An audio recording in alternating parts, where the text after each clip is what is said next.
Hello friends, welcome back to Bhutek. I hope you all are very good and happy. Friends, airport engineering के part 4 video में आप सबका स्वागत है। इस वीडियो में हम क्वेश्चन नंबर 31 से 40 तक डिस्कस करेंगे। ये क्वेश्चंस गुप्ता एंड गुप्ता और आर अघोर बुक से लिए गए हैं। The aim of this video is same as in previous videos, fast revision with the facts. तो आइए फ्रेंड्स, इस वीडियो को स्टार्ट करते हैं और क्वेश्चंस को उनके फैक्ट्स के साथ डिस्कस करते हैं। In instrumental landing system ILS, the middle markers are located along the extended center line of runway in about 1 kilometer ahead of the runway threshold. At the runway threshold, about 7 kilometer ahead of the runway threshold.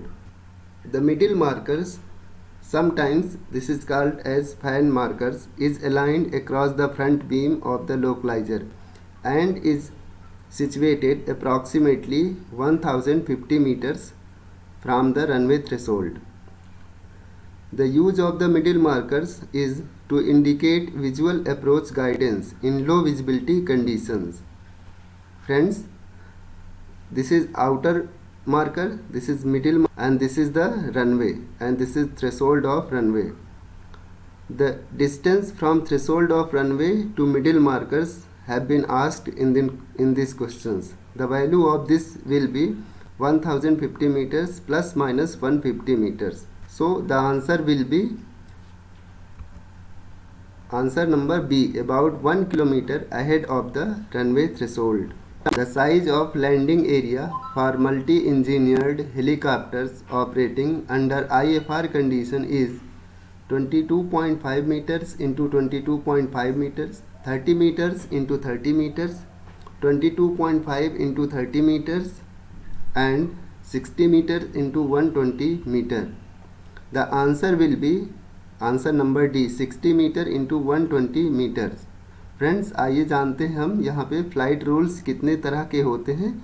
The flight rules are mainly two types, instrumental flight rules that is called IFR and visual flight rules that is called VFR.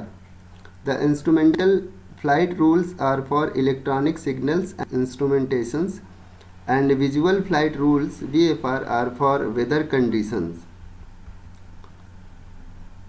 The center to center spacing of heliport lighting along the periphery of landing and takeoff area should be 2.5 meters, 5 meter, 7.5 meters, 10 meters. According to touchdown and lift off TLOF rules, for a circular space, the lights are uniformly spaced with even number of lights with a minimum number of 8. The maximum spacing of the lights along the periphery should be 25 feet, means 7.5 meters. So the answer of this question will be answer number C, that is 7.5 meters.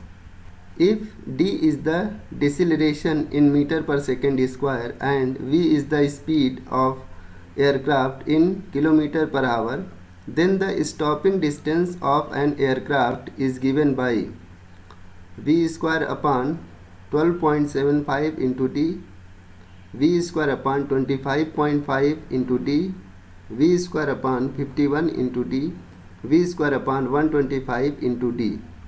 The answer will be stopping distance of an aircraft will be V square upon 25.5 into D. So the answer will be option number B. As per United Kingdom design criteria, if LCN of aircraft is between 1.25 to 1.5 times the LCN of the pavement, then the number of the movements allowed are 0, 300, 3000 or unrestricted. The answer of this question will be 300. Friends, आइए हम जानते हैं कि what is LCN. The equivalent single wheel load of any aircraft is expressed in terms of LCN. LCN is for load classification number, which depends on the gear geometry, tire pressure, composition and thickness of the pavement. If the LCN of the runway pavement is greater than LCN of an aircraft, the pavement is considered safe for the use of. The LCN is obtained by doing plate bearing test on the runway pavement. Which of the following is an example of failure in the flexible pavements of runway? Alligator cracking, mud pumping, warping cracks, shrinkage cracks. Friends, आइए हम यहाँ पे जानते हैं कि different types of flexible pavement failure कौन कौन से होते हैं. Alligator crackings, consolidation of pavement layers, shear failure cracking, longitudinal cracking, reflection cracking, frost heaving, bleeding and pumping. So the answer of this question will be answer number A.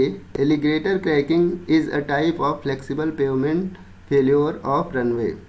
The main disadvantage of angle nose out parking configuration of aircraft is that the aircraft rear loading door is far away from terminal building. Hot blast is directed towards the terminal building. Overall apron area required is more. All of the above. Friends, यहाँ पे ये आपका terminal building दिया हुई, यहाँ पे aircraft की location दिखा रहा है कि एयरक्राफ्ट की पार्किंग किस तरह से होती है. अगर एयरक्राफ्ट की पार्किंग इस डायरेक्शन में हो, मतलब इसका नोज जो है टर्मिनल बिल्डिंग की तरफ हो और 90 डिग्री से समथिंग एंगल पे हो, तो उसको कहेंगे एंगल्ड नोज इन. और अगर आपका डायरेक्ट 90 डिग्री पे हो और नोज जो है टर्मिनल बिल्डिंग की तरफ हो, तो उसे नोज इन पार्किंग बोलेंगे. इसी तरह से same this value nose out, angled nose out, and this system is called parallel parking. So the angled nose out parking keeps the aircraft slightly at more distance from the terminal building than nose in. The hot blast from jets has the potential to damage the terminal building. So the answer of this question will be option number B. Hot blast is directed towards the terminal building. It is the disadvantage of angle nose out parking. In approach areas of runway equipped with instrumental landing facilities, any object within 4.5 km distance from runway end shall be considered as an obstruction if its height is more than 20 meter, 30 meter, 45 meter or 51 meter. Any object which exceeds the certain limiting height above the ground is considered to be an obstruction for air navigation. Any object within 4.5 km distance from the runway end is considered as an obstruction if its actual height is more than 30 meter above the ground. So the answer of this question will be option number B, that is 30 meter. Maximum gross take-off weight of an aircraft is equal to the maximum structural landing weight, less than the maximum structural landing weight, more than the maximum structural landing weight, equal to the empty operating weight plus the payload. Friends, आइए यहाँ पे हम जानते हैं कि what are the different types of weights used in aircraft. Aircraft weight, it governs the length and the thickness of the runway. Maximum gross take-off weight, this is maximum load the aircraft can carry during take-off. Pavement design load. On the basis of this load, the pavements are designed for runway. Maximum structural landing weight, that is gross take-off weight minus weight of fuel consumed during the trip. Operating empty weight, weight of an aircraft including crew. Payload, revenue producing load, that is passengers, baggage, mails and cargoes. Zero fuel weight, weight other than fuel. So the answer of this question will be option number C. The maximum gross take-off weight of an aircraft is more than the maximum structural landing weight. Consider the following statements. Windrose diagram is used for the purpose of runway orientation, estimating the runway capacity, geometric design of holding apron. Of these statements, 1 and 2 are correct, 2 and 3 are correct, 1 and 3 are correct, and D is the one alone is correct.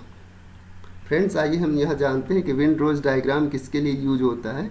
A wind rose diagram is a graphical tool used by meteorologist to give a view of how wind speed and its direction are typically distributed at a particular location.